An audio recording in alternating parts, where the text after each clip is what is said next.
চুপ করে থেকো না মঞ্জুষা, উত্তর দাও।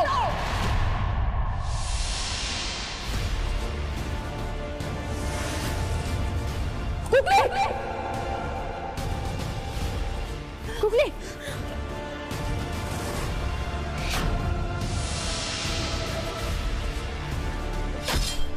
মঞ্জুষা, মঞ্জুদি কি করছো?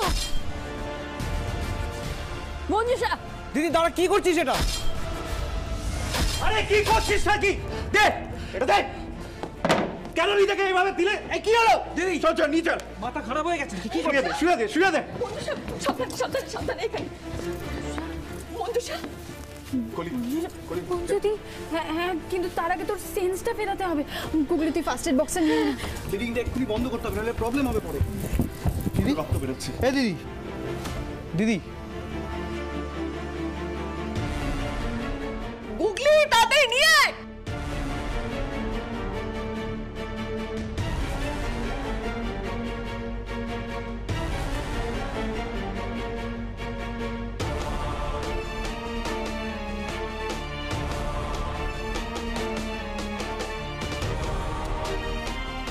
কিন্তু ও এরকম আনন্যাচারাল বিহেভ করলো কেন?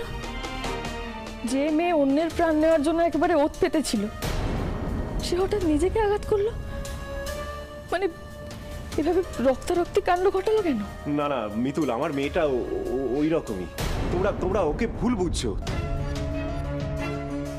হ্যাঁ, ও হয়তো মাঝে মাঝে খুব চেঁচামেচি করে, মাথা গরম করে, কিন্তু তোমরা যেটা বলছো ওর ক্ষমতা নেই কাউকে খুন করবার। মানে এ কথা কেন বলছেন? কপাল মিতুল, কপাল, সবই ভাগ্য। নিজেরাই তো দেখলে, বুঝলে যে ও স্বাভাবিক নয়, কিন্তু তাই বলে ও ক্ষতিকর নয় মিতুল, ক্ষতিকর নয়। আর পাঁচটা সাধারণ মানুষের মতো ওরও রাগ আছে, হিংসে আছে, কিন্তু ও সেই রাগে হিংসে ও নিজেরই ক্ষতি করে। কিন্তু ও এরকম করে কেন? মানে কিসের থেকে এই ব্যাপারটা ওর মধ্যে এসেছে সেটা বোঝার চেষ্টা করেননি? পরিস্থিতি বেআই, পরিস্থিতি ওকে এইরকম বানিয়ে দিয়েছে। নইলে আমার মেয়েটাও কিন্তু আপনাদের সোহাগের মতো এইরকমই ছটফটে ছিল। দোষ শুধু একটাই, ভালোবাসার বড্ড কাঙাল আমার মেয়েটা। কোনোদিন তো সেভাবে কারুর ভালোবাসা পেল না তো। আচ্ছা দাদা, কবে থেকে এই সমস্যাটা স্টার্ট হয়েছে? ছোট থেকে। বড় দিদি হিসেবে দুই ভাইয়ের জন্য স্যাক্রিফাইস করেই বড় হয়েছে।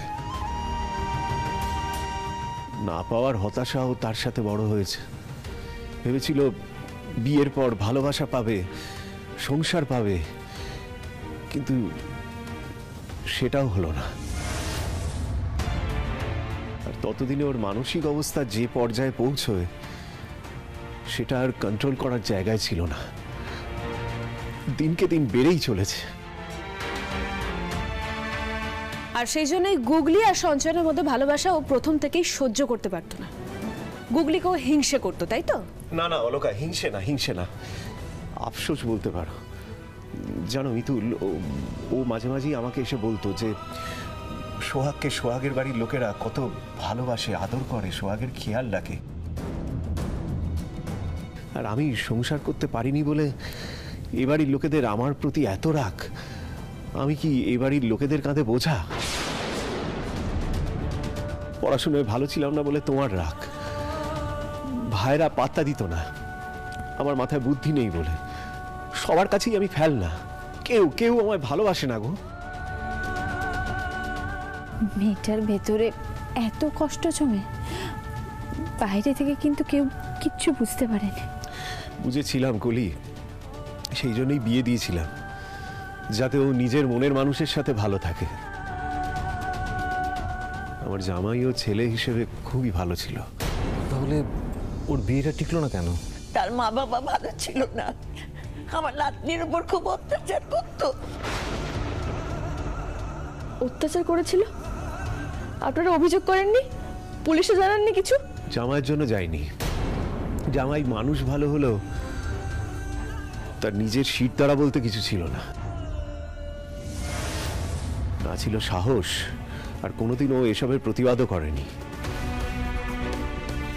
জামাই এসবের প্রতিবাদ করে মঞ্জুষাকে নিয়ে কেন বেরিয়ে আসেনি এসব ভেবে জামাইয়ের ওপর রাগ ক্ষোভ আমার দিনকে দিন বাড়তে লাগলো। আর সেই জন্যই ওর হাজবেন্ডের খাবারে ইঁদুর মারার বিষ মিশিয়েছিল, তাই তো? কি সুব্রতদা, মেশাইনি? বলুন, আপনার সব কথা মেনে নিলেও এটাকে জাস্টিফাই করবেন কিভাবে আপনি? হ্যাঁ, ও খাবারে বিষ মিশিয়েছিল। তাহলে আপনি কিসের ভিত্তিতে, কিসের জোরে বলছেন যে ও খুনি না? কারণ ওই খাবার কিন্তু শেষ পর্যন্ত জামাইকে খেতে দেয়নি, নিজে খেয়ে নিয়েছিল।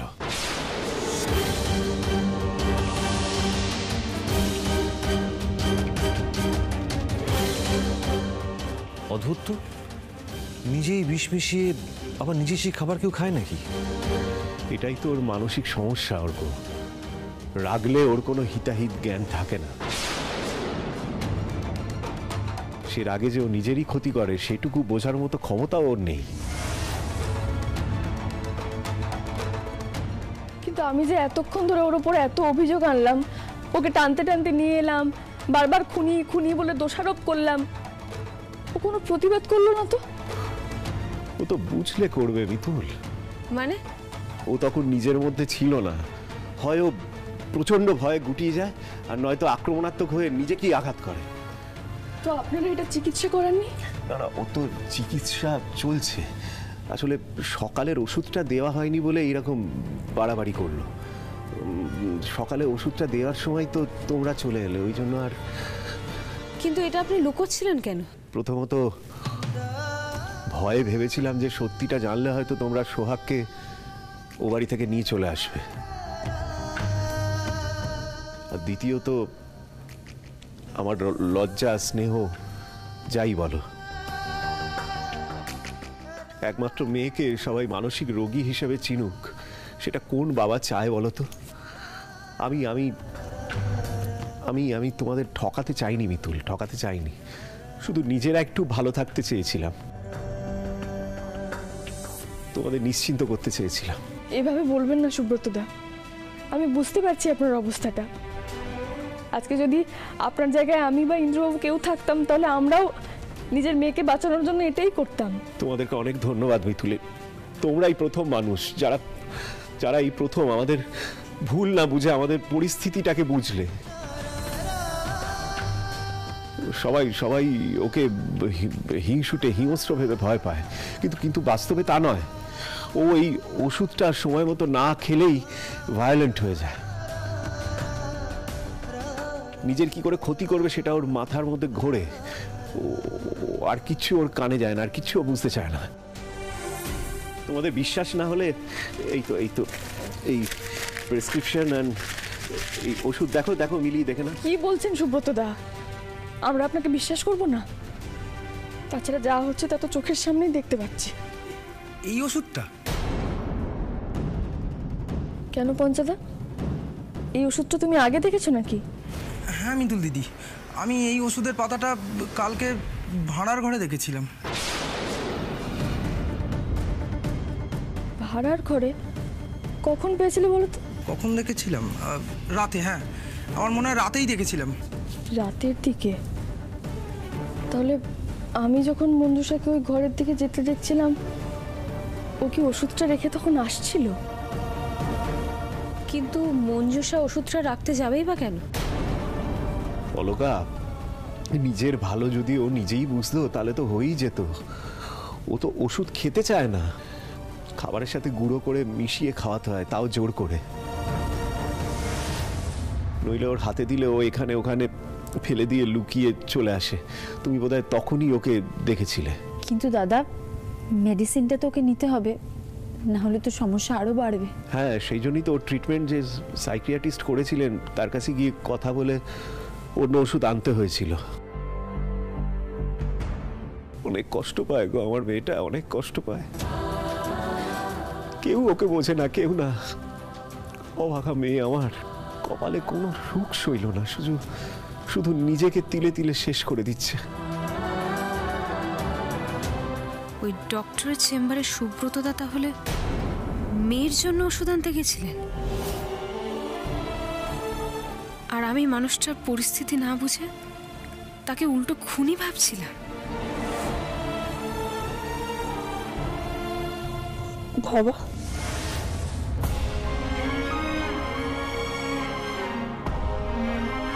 কই বের একটু ভালো। এই তো মা, এই তো মা, আমি এই তো। কেন এরকম করিস বলতো মা? হ্যাঁ, এই বয়সে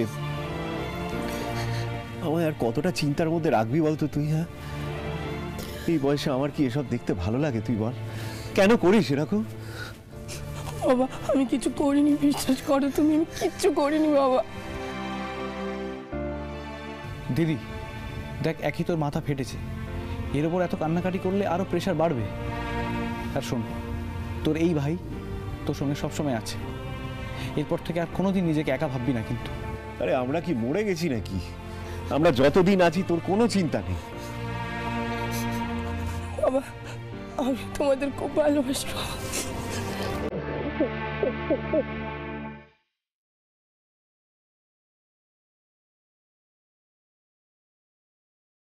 মা মা মা, আমরাও তোকে ভালোবাসি মা। তুই শুধু এভাবে নিজের ক্ষতি করিস না, আমরা তোকে এই অবস্থায় দেখতে পারবো না।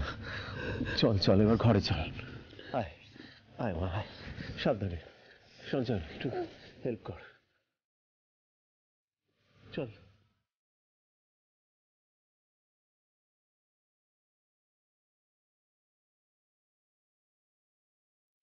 ভোলে বাবা,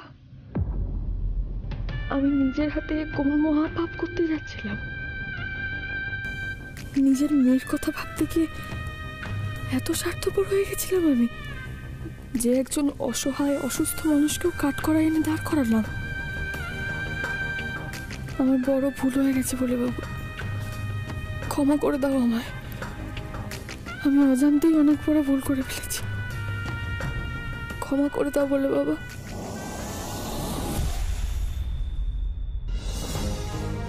কেন এসব করছিস? কেন নিজেকে এইভাবে শেষ করে দিচ্ছিস? তোর ভেতরে কতটা জ্বালা আছে কেউ না বুঝুক, আমি বুঝি। এই বুড়ো বাপটার জন্য অন্তত বাঁচ। বাবা আমি তো বাঁচতে চাই, আমি সবার মতন আনন্দে থাকতে চাই, খুশিতে থাকতে চাই, কিন্তু আমার কপালটা এমন না যে। আর সবটা তো তুমি নিজেই আটকে দিয়েছিলে মঞ্জুদি।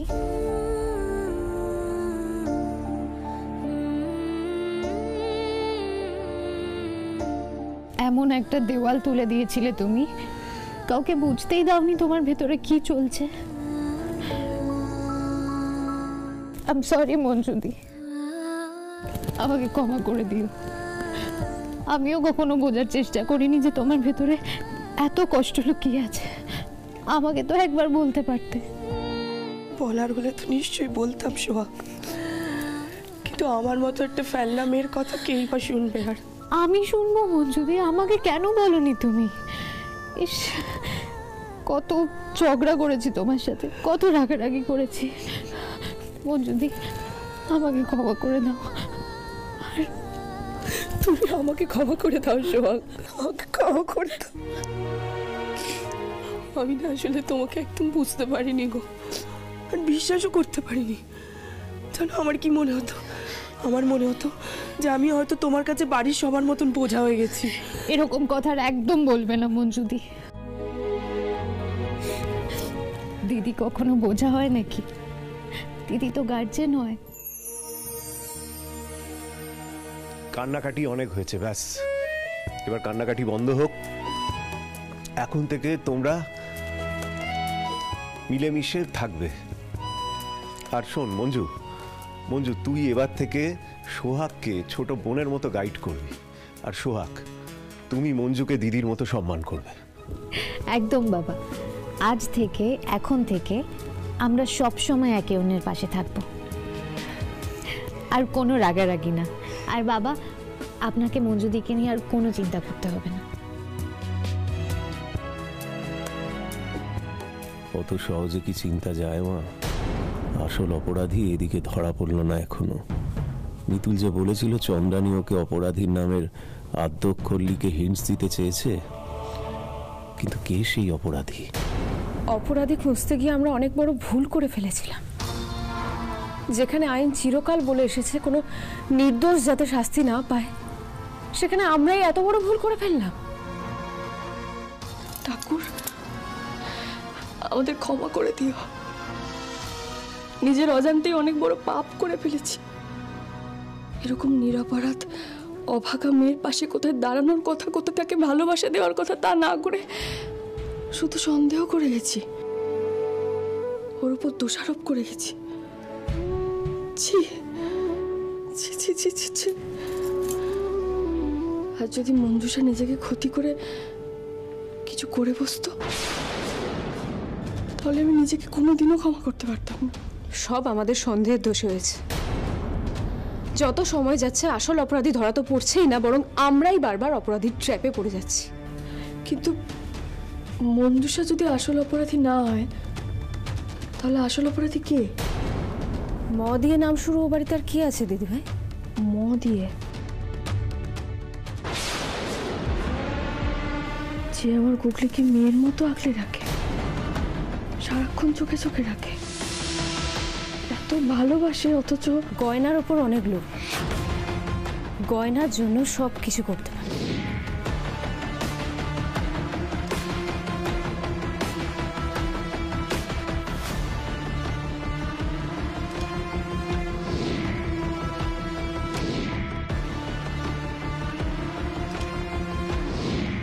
উনি যেখানে যেখানে উপস্থিত থেকেছে সেখানেই গয়না চুরি।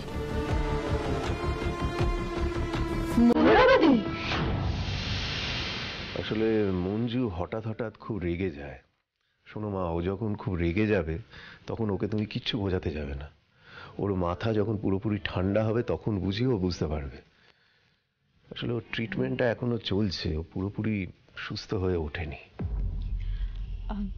বাবা, আপনি কোনো চিন্তা, বাবা মা ফোন করছেন। দেখো কোথায় কোনো দরকার আছে। হ্যাঁ, হ্যালো সোহাগ মা, তোমাকে যে একবার দরকার, কখন আসতে পারবে তুমি? আজকেই? কেন মা? আসলে কিছু না, কদিন বাড়িতে ছিলাম না তো, ঘরদোর সব ধুলো পড়ে আছে, তাই ভাবছিলাম শাশুড়ি বৌমা মিলে ঘরদোরটা একটু পরিষ্কার করে নেব। আসলে আমাদের বাড়িতে তো লক্ষ্মী পুজোর আগে অলক্ষ্মী দূর করার রীতি, তাই ভাবছিলাম কিছু কেনাকাটা যা আছে প্রয়োজনীয় সেগুলো কিনে নেওয়া যাবে।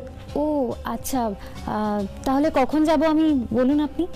বেশি দেরি করো না, তাড়াতাড়ি চলে এসো, কারণ এদিকে পুজো সেরে তো আবার তোমাদের ওই বাড়িতে যেতে হবে, না হলে আবার তোমার বাবা মা ভীষণ রাগ করবে।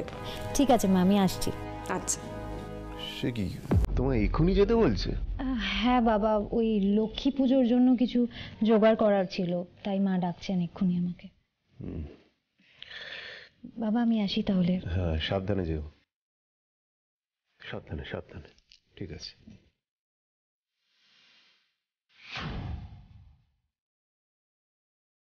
না না না না না, আমি যার উপর এত ভরসা করেছিলাম, যার ভাষায় আমার মেয়েকে ওই বাড়িতে পাঠিয়েছিলাম, সেই রক্ষকে কিনা ভক্ষক। আমি এখনো ভাবতে পারছি না এটা অলকা। মনোরমা দি ছাড়া আর কেউ হতে পারে না দিদি ভাই। তুমি একবার হিসেব মিলিয়ে দেখো, ম দিয়ে নাম শুরু ও বাড়িতে আর একজনই আছে, মনোরমা দি। আমিও তো সেটাই ভাবছি। ও বাড়িতে সবাইকে আমরা সন্দেহ করেছি, সুব্রত দা থেকে শুরু করে চন্দ্রানী দি, কাউকে বাদ দিইনি, কিন্তু কারোর বিরুদ্ধে কোনো প্রমাণ পাইনি। প্রতিটা মানুষকে সন্দেহ করেছি, শুধু মনোরমা দিকে ছাড়া। আর সেই সুযোগেই মনোরমা দি নিশ্চিন্তে আমার মেয়েটা।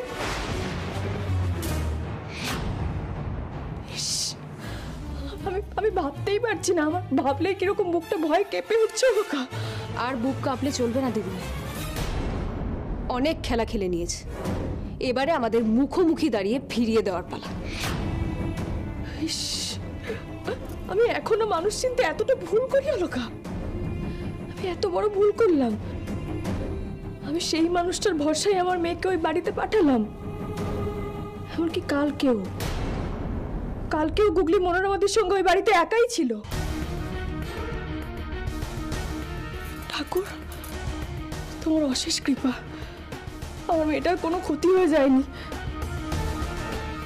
কে জানে, হয়তো বা কোনো ক্ষতি করে দিয়েছে মনোরমা। আর কিচ্ছু করতে পারবে না দিদি ভাই, অনেক খেলে নিয়েছে। এবারে যখন আমরা মনোরমাদি সম্পর্কে নিশ্চিত হয়ে গুগলিকে গেছি, এক্ষুনি সাবধান করতে হবে। ওকে আর কিছুতে ওই বাড়িতে যেতে দেওয়া যাবে না অলকা। চলো এক্ষুনি।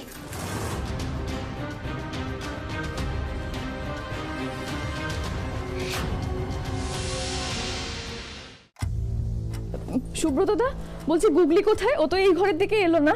সে কি, ও তো অনেকক্ষণ আগে বেরিয়ে গেছে। বেরিয়ে গেল মানে? কোথায় বেরিয়ে গেল? কই, আমাকে কিছু জানায়নি তো। না আসলে ওই মনোরমা ফোন করেছিল, বলল যে খুব দরকার। আমার মনে হয় ওই এই সময়টা তো আমাদের বাড়িতে পুজো হয়, সেই বিষয়েই ডেকে পাঠিয়েছে। যেটার ভয় পাচ্ছিলাম এ তো সেই সর্বনাশটাই ঘটলো। বলে বাবা, আমার গুগলিকে রক্ষা করো বলে বাবা। মনোরমা দিদি যেন ওর কোনো ক্ষতি না করতে পারে। কি হয়েছে বলো তো মিতুল, মানে কোনো দরকার ছিল? না না, কোনো দরকার ছিল না। দিদিভাই, তুমি একবার গুগলিকে ফোন করো তো।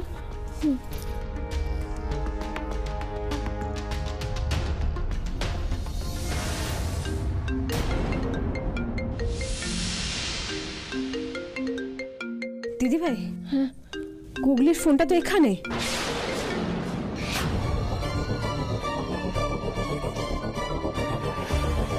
এ বাবা, দেখেছো তাড়াহুড়োতে মেয়েটা ফোনটা ফেলে চলে গেছে।